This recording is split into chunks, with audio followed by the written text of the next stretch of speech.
आज दिन 23 अप्रैल 2026 को भारतीय जनता पार्टी की प्रदेश प्रवक्ता रानू पारशर, जिला अध्यक्ष राजवीर सिंह रजावत एवं प्रदेश कार्यकारिणी सदस्य डॉक्टर शिवचरण कुशवाहा ने प्रेस वार्ता को संबोधित किया। प्रेस वार्ता को संबोधित करते हुए रानू पारशर ने कहा कि नारी शक्ति का घोर अपमान कांग्रेस सहित विपक्षी दलों ने किया है। नारी शक्ति उन्हें कभी माफ नहीं करेगी।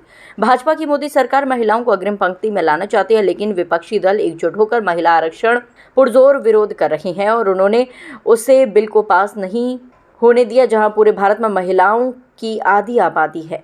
भाजपा सरकार देश की आधी आबादी को आरक्षण देकर उन्हें अग्रिम पंक्ति में लाना चाहती है, लेकिन महिला विरोधी मानसिकता वाले लोग, परिवारवादी पार्टी के लोग नहीं चाहते कि महिलाएं आगे बढ़ें। भाजपा सरकार ने तो देश की प्रथम महिला होने का गौरव भी राष्ट्रपति मुर्मू को दिया है। हमें ऐसी पार्टियों का विरोध करना होगा। मातृशक्ति विरोधी दलों से बहुत आक्रोशित है। इस अवसर पर भरतपुर संभाग से मीडिया प्रभारी मुकेश सक्सेना, जिला उपाध्यक्ष धीर सिंह यादव, जिला मंत्री विजय त्यागी, बाचा राम बघेल, महिला मोर्चा जिला संयोजक कल्पना शर्मा, युवा मोर्चा जिला अध्यक्ष भूपेंद्र भुरिया, सरानी खेड़ा मंडल प्रभारी नंदकिशोर शुक्ला, नेहा राघव, डॉक्टर मनोज शर्मा, विनय परमार, कार्यालय प्रभारी ब्रजमोहन शर्मा, दीपचंद कुशवाहा, अनमोल बंसल, ऋतिक वर्मा, पंकज शर्मा, राहुल राणा, अनमोल बंसल, फैजल खान आदि कार्यकर्ता उपस्थित रहे। ये पप्पू यादव जी कांग्रेस के जो सहयोगी दल है, मैं आपके माध्यम से मैं ये बात रखना चाहूंगी, आप जाकर पप्पू यादव की पत्नी से पूछिए, वो खुद भी सांसद हैं, इसका जवाब वो आपको देंगी। हाँ। इसका जवाब आपको प्रियंका गांधी देगी, इसका जवाब आपको डिंपल यादव देगी। नारी शक्ति को लेकर एक बड़ा प्रहार किया। मुझे तो ये कहने में भी शर्म आ रही है। आज हमारे यहाँ नारी शक्ति को सशक्त करने के लिए प्रधानमंत्री जी, आज हमारे देश की सबसे शीर्ष नेतृत्व पर हमारी राष्ट्रपति एक महिला शक्ति है, इस तरह के शब्द बोलते हुए वो किस तरह आ जाते हैं, इसका जवाब आप उनकी पत्नी से पूछें तो ज्यादा बेहतर। रानू जी, नारी शक्ति बंधन अधिनियम को लेकर कांग्रेस परसीमन की बात कह रही है, इस पे आपका क्या कहना है? कांग्रेस अपने ही बनाई बातों में और उलझाने की कोशिश करती है, भ्रम फैलाने की कोशिश करती है। परसीमन तो 2024 में ही प्रधानमंत्री जी उसको प्रोसेस में है वो, और इसके लिए बोला भी है, हमारे प्रधानमंत्री जी ने भी बोला है। 2024 के इलेक्शन के तहत वो उस समय संभव नहीं हो सका था। अगर उस समय होता तो इसका भी इल्ज़ाम हमारे ऊपर ये लगाया जाता कि आप 2024 के इलेक्शन में उसका फ़ायदा लेना चाहते हैं। तो जनगणना पहले होगी, जिसका प्रोसेस शुरू हो चुका है।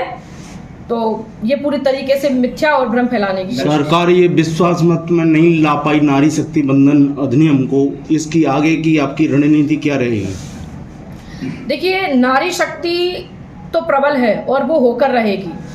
इनके जो मंसूबे हैं, जो महिलाओं को दबाने के, उनको आगे नहीं आने देने के, कांग्रेस और उनके जो सहयोगी दल हैं, वो आज उन्हीं के ऊपर उल्टा पड़ेंगी। और यकीनन हमारे प्रधानमंत्री जी तो 2014 से ही नारी सशक्तिकरण के पुरजोर कार्यरत हैं, लेकिन हाँ, इसका जवाब आप आगामी भविष्य में, आगामी चुनाव में पूरी तरह से दिया जाएगा। मैडम, एक क्वेश्चन मेरा है। साल 2023 में सितंबर में जो नारी बंधन अधिनियम है, ये राष्ट्रपति ने इसे साइन करके इसको ऑलरेडी पास कर दिया। 15 अप्रैल को इस पे अध्यादेश लाकर ये पूरा से लागू कर दिया। तो ये कानून ऑलरेडी जब हमारे पास है, तो फिर इसको हम कैसे कह सकते हैं कि ये कांग्रेस ने इसको रोक दिया या ये नहीं लागू हुआ? ये तो इसको चाहे तो गवर्नमेंट चाहे तो इसको अभी भी लागू कर सकती है।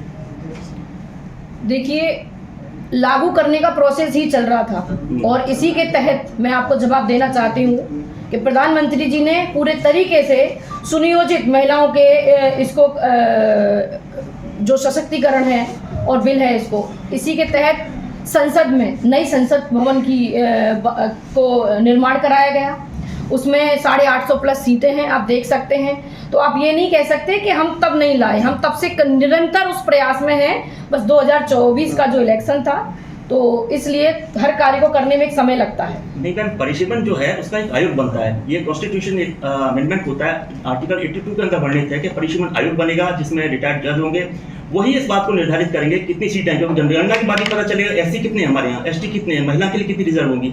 तो हम इसको पहले से कर रहे हैं, तो ये तो अपने आप में थोड़ा विसंगति वाली बात होगी। बिल्कुल भी नहीं है, पूर्णतः निष्पक्ष है, पूर्णतः निष्पक्ष तरीके से इसको कर रहे हैं। और आयोग किसी के भी उसमें नहीं होता है, आयोग एक अपनी निष्पक्ष संरचना होती है।